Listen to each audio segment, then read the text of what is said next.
Hello everyone, this is Reggie with A Team Appliance giving you more washer and dryer advice. We're in the shop today.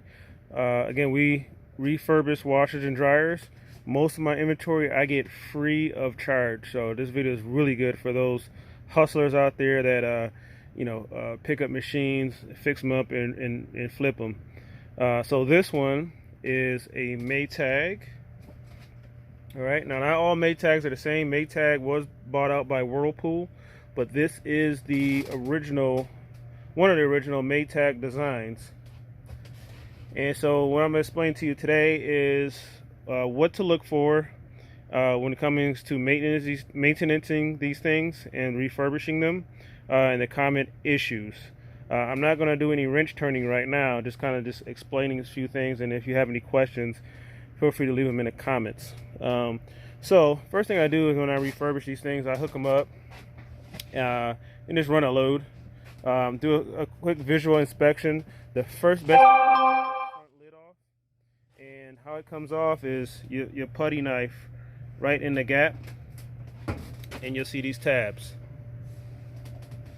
And so once you putty knife, this lid will lift up, and then you had two screws that are removed, and that lid. So I ran a small load. I kind of purposely put them on one side to see if there's any off balance issues. These particular machines, now the advice I'm giving you is for this particular machine, because on some machines, if you put clothes on one side, it will go off balance. But these are so strong, they typically don't go too far off balance if you don't overdo it. Like I got one towel on one side. The reason for that is that's how I check the snubber ring. So let me turn it on and show you guys.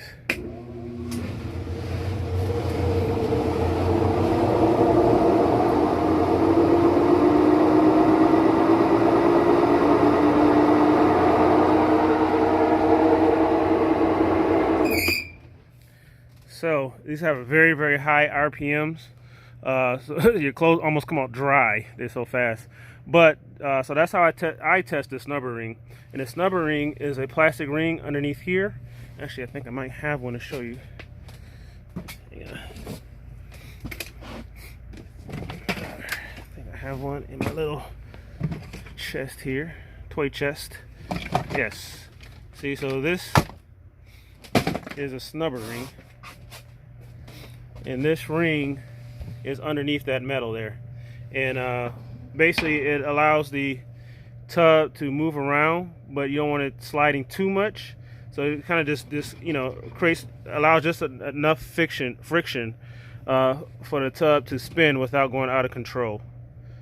And if you're a new tech, one of the pains with changing the snubber ring, and I'm sure I'll have a video on that soon, is getting these springs off. And there's a tool for that. I mean, you're gonna get angry and do some cussing if you try it with pliers, but there's a tool. Excuse my messy toolbox, but that's how it looks. Can't keep them nice and neat when you're busy. So this little tool here is so simple, man. It's plastic. It's got a rivet in it, and this thing cost me $40, man. It's simple plastic, but it was worth it. So how this tool works, you can find it on eBay or Amazon, I'm sure. And it'd be like, it's called a Maytag removal tool. Trying to do this with one hand, so sorry. I'll just go. Okay. So this one you put in a groove, and this one goes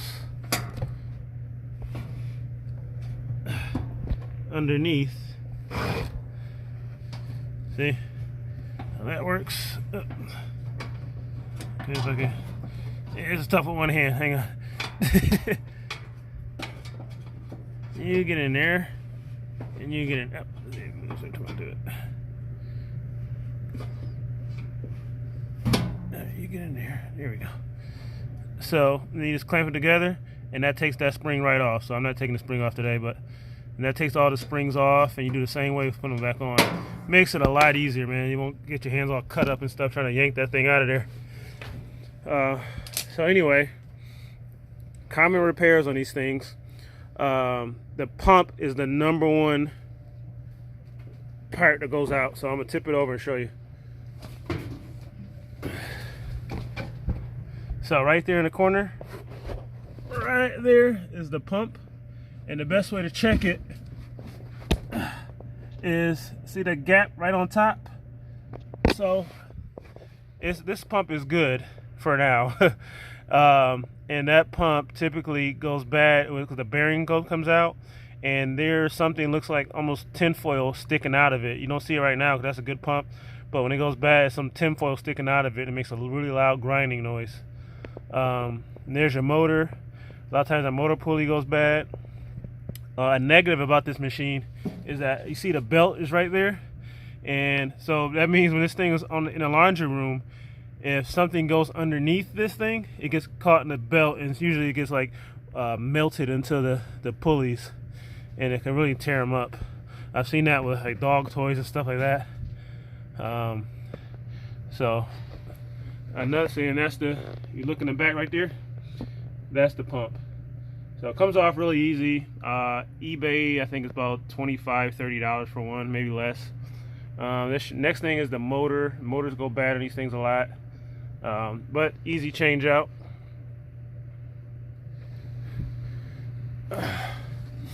And so that's the common thing with this particular model. You got your lid switch back there. I've almost never changed the lid switch on these things. So that's it.